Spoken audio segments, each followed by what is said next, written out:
تذکرہ بھی کیے، کوئی واقعہ تو تھا نہیں، نصیحتاً واقعہ تھا۔ تو آئیے کچھ واقعات قرآن کی روشنی میں سماعت کیجیے کہ قرآن میں کس طرح کے واقعات ہیں۔ حضرت موسیٰ علیہ نبینا علیہ السلام کے بارے میں اللہ نے حکم دیا، اذهب إلى فرعون إنه طغى۔ جب موسیٰ علیہ السلام فرعون کی طرف گئے،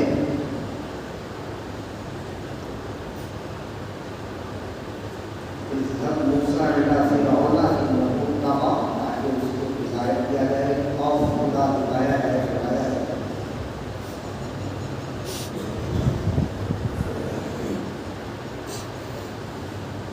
اس طرح کے واقعات بہت سارے صورتوں میں، ان میں سے میں نے ایک اس آیت کے ٹکڑے کو کوٹ کیا ہے سورہ بقرہ سے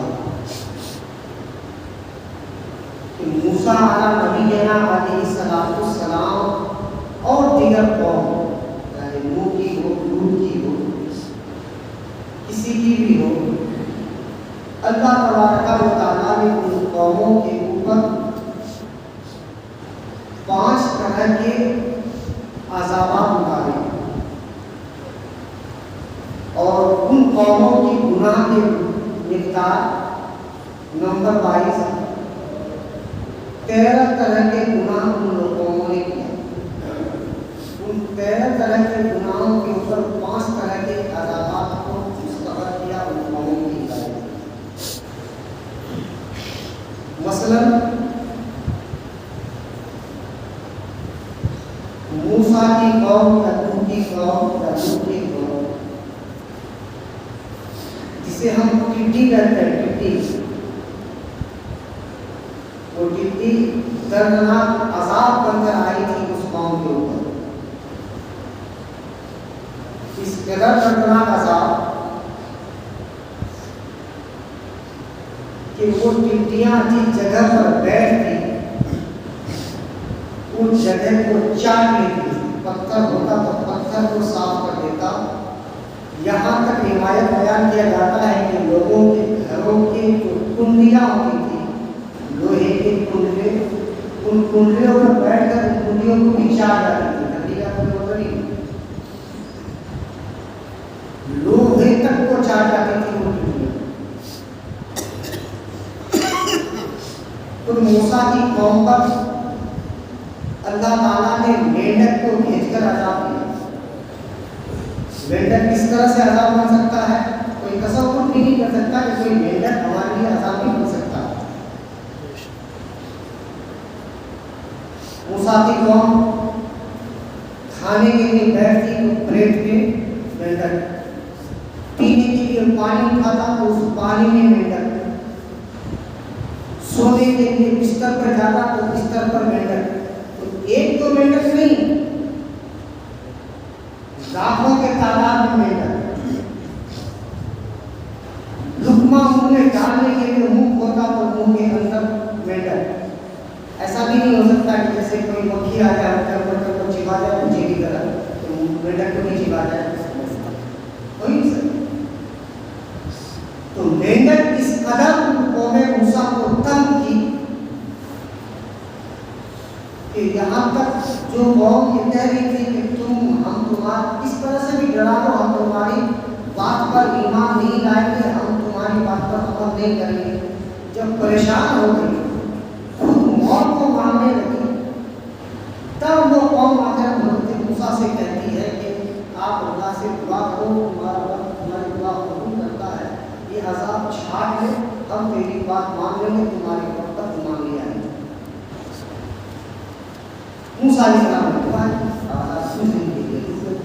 جیسے عذاب ہوگا تو وہی بڑا نہیں رہتا، کیوں ہم تو وہی کام کریں گے جو کرتے ہوئے آئے ہیں، پھر عذاب مسلم۔ لیکن اسی تاریخ کے مورخین نے لکھا کہ اذهب إلى فرعون إنه طغى، جب موسیٰ علیہ السلام فرعون کی طرف گئے تھے خوف خدا دکھانے کے لیے، تو فرعون نے ہزاروں کی تعداد پر، ایک روایت میں کہ 70,000 جادوگر کا مجموعہ تھا، ایک میں بھی 1,000 کا مجموعہ تھا، غیر کا کتنے کا بھی مجموعہ ہو، وہ جادوگر جادو دکھانے کے لیے آئے تھے،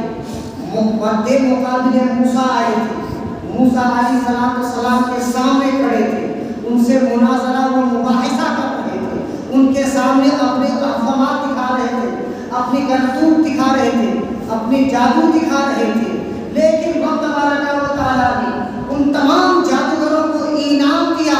اور انعام کیسے دیا؟ پوری قوم ختم ہو گئی، پوری قوم تحس نحس ہو گئی، زمین پھٹ گئی، قوم دھس گیا، عذاب میں مستقر ہوا، اللہ نے ٹڈیوں کو بھیجا، لوگوں کو چاٹ کر ختم کر دیا، اللہ نے آسمان سے خون کے بارش برسائے، اس خون میں سب ڈوب کر لطپت ہو کر مر گیا۔ اللہ تبارک و تعالیٰ کے حبیب حضرت موسیٰ علیہ السلام کے مد مقابل جو جادوگر کھڑے تھے، ان جادوگروں کو اللہ نے انعام دیا، وہ انعام تھا ایمان کا، انعام عطا کیا، اور انعام کے طور پر ایمان عطا کیا۔ میں نے تصوف میں پوچھا، خیالات میں پوچھا، اے رب قدیر، تم نے تمام لوگوں کو ختم کر دیا، وہ لوگ تو موسیٰ کے مد مقابل نہیں تھے، موسیٰ سے جنگ کرنے نہیں آئے تھے، موسیٰ سے مناظرہ کرنے نہیں آئے تھے، موسیٰ سے مباہلہ کرنے نہیں آئے تھے، بلکہ وہ لوگ تو ان کی بات پر عمل نہ کیے، ان کی بات پر مانا نہیں، مطالعہ و مظاہرہ کرنے کے لیے وہ جادوگر آئے تھے، قوم کو ختم کر دیا، جادوگر کو انعام دے دیا، ان کو ایمان عطا کر دیا۔ سبب کیا ہے؟ تو غرب سے آواز آتی ہے، اے لوگوں سنو، وہ آواز یہ ہے کہ موسیٰ کے قوم موسیٰ کی بات تو مانی نہیں، لیکن وہ جادوگر اولیاء موسیٰ کو جس طرح سے موسیٰ کی صورت تھی، شکل تھی، اس شکل و صورت کو اختیار کیا تھا، وہ تمام جادوگر دیکھنے میں موسیٰ جیسا لگ رہے تھے، مجھ کو اتنا پسند آیا کہ شکل کو اختیار کرنے کی وجہ سے میں نے ان کو انعام دیا اور ایمان عطا کیا۔ ہم ہیں امت محمدیہ، جب دیگر نبیوں کی امت کو نافرمانی کرنے کے بعد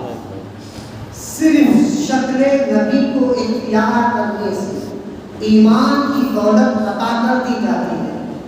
ہم اگر طریقہ مصطفیٰ، سیرت مصطفیٰ، صورت مصطفیٰ اپنائیں تو ہمیں کیا کیا دیا جائے؟ انہی طریقہ مصطفیٰ میں، سنت مصطفیٰ میں ان تمام اقوال و افعال ہیں جن کا ذکر میں مسلسل چارج لے کر کرتا آیا، لیکن وہی بخدا خدا کا وہی ہدف نہیں، کوئی مفر مقر، کوئی بھاگنے کا رستہ نہیں ہے، خبر خود بھاگ بیٹھی ہے،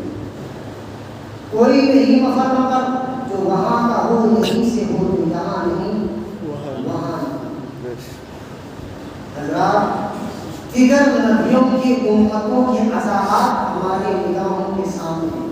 سورہ یوسف کی آخری آیتوں کا ترجمہ پڑھ کے دیکھیں، اس قدر دردناک عذاب میں مبتلا کیا گیا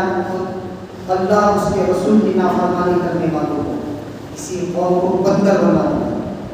کسی کو مٹا دیا، کسی کے اوپر آگ کے بارش برسا دیا، کسی کے اوپر پتھر کے بارش برسا دیا، کسی کو زمین کے اندر دھسا دیا گیا، کسی کو پانی میں بہا دیا گیا، کسی کو خود تیزی کر کے ختم کر دیا گیا، کسی کے اوپر عذاب مسلط کی گئی، کسی کے اوپر ٹکی بھیجا گیا، کسی کے اوپر میڈک بھیجی گئی، کسی کے اوپر خون کی بارش کی گئی، کسی کے اوپر آگ کے لوتھڑے ڈالے گئے۔ ان تمام عذابات میں قوم مستقر ہوئی، پھر بھی اللہ وحدہ لا شریک کی باتوں کو امت عمل کرتی رہی، الا ماشاء اللہ، جو نہ کی ان کے اوپر عذابات ہوتے تھے۔ میں نے شروع میں کہا تھا کہ وہ 13 طرح کے گناہ ہیں جن کی وجہ سے عذاب اتاری گئی ان قوموں کے اوپر، اور وہ تمام گناہ ہیں ہمارے درمیان میں۔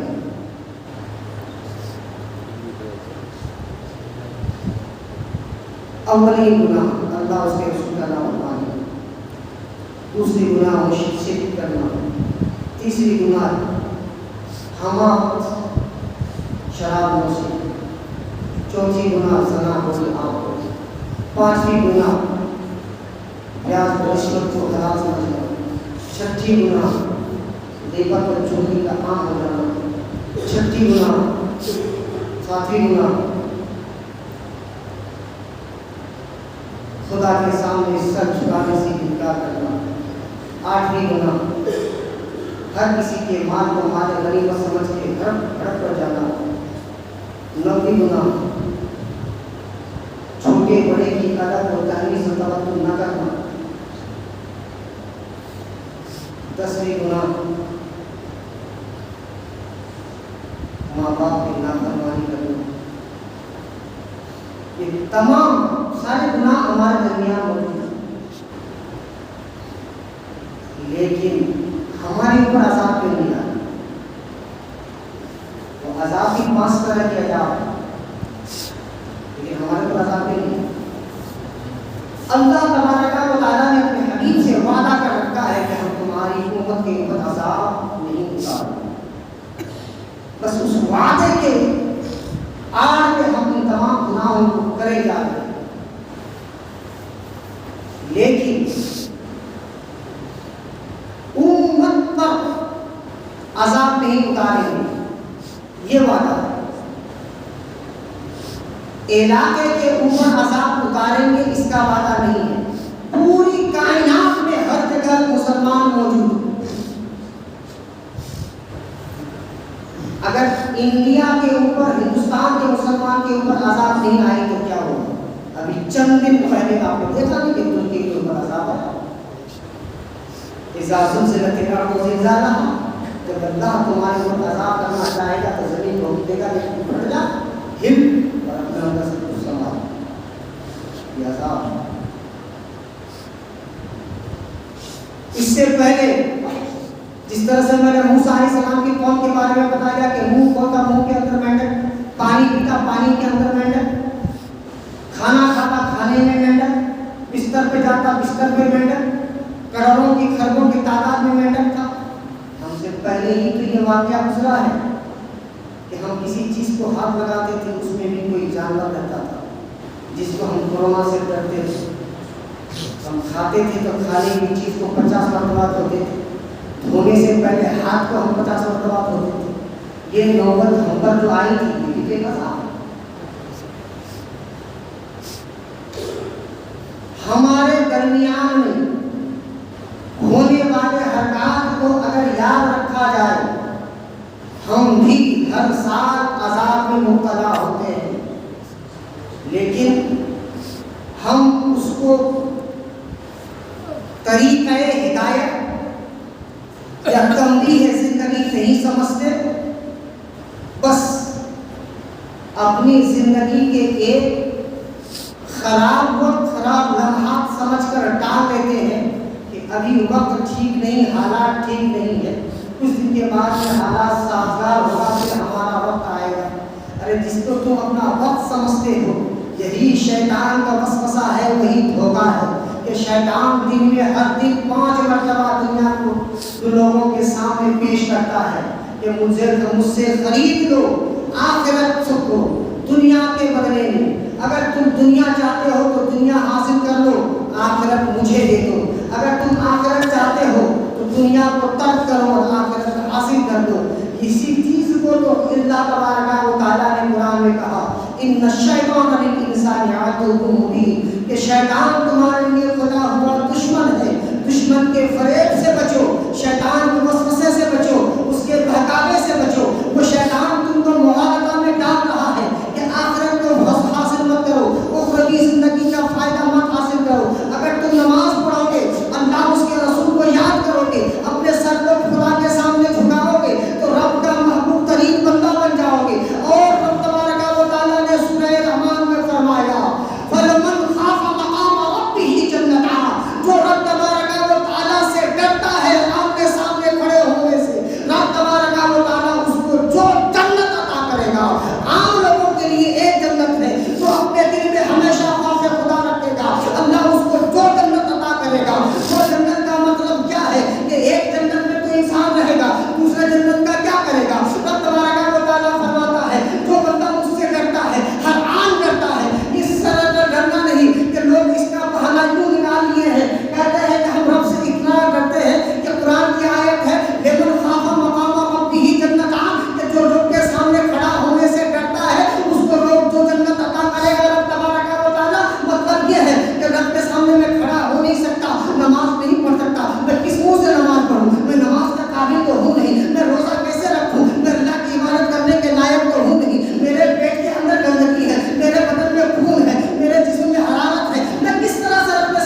کیا ہے کہ ہم خود گندے ہیں، اللہ کے سامنے کیسے کریں؟ لوگوں نہیں، اللہ نے اسی لیے ہم کو پیدا فرمایا۔ دوسری آیت قرآن کی کہتی ہے، وہ ارشاد فرماتا ہے رب قدیر کہ بے شک ہم نے جن اور انسان کو اپنی عبادت کے لیے پیدا کیا ہے۔ انسان اور جن کی تخلیق رب نے خالص عبادت کے لیے کیا ہے، اور جو بندہ خوف خدا میں ہمیشہ مستقر رہتا ہے، چلتا ہے، پھرتا ہے، بولتا ہے، اٹھتا ہے، سوتا ہے، ہر وقت خوف خدا میں رہتا ہے، اس کے لیے یہ احسان ہے، اس کے لیے اعزاز ہے، اس کے لیے انعام ہے۔ اور لوگوں کو ایک جنت ہے، اس کو دو جنت۔ اللہ تبارک و تعالیٰ ہمیں توفیق دے کہ اللہ تبارک و تعالیٰ کے سامنے سر و سجود ہوں، نماز پر جگانا کی توفیق دے، رمضان المبارکہ کے روزے رکھنے کی توفیق و رفیق دے، ہمیں نماز پر جگانا و جماعت ادا کرنے کی توفیق و رفیق فرمائے۔ وآخر دعوانا الحمدللہ۔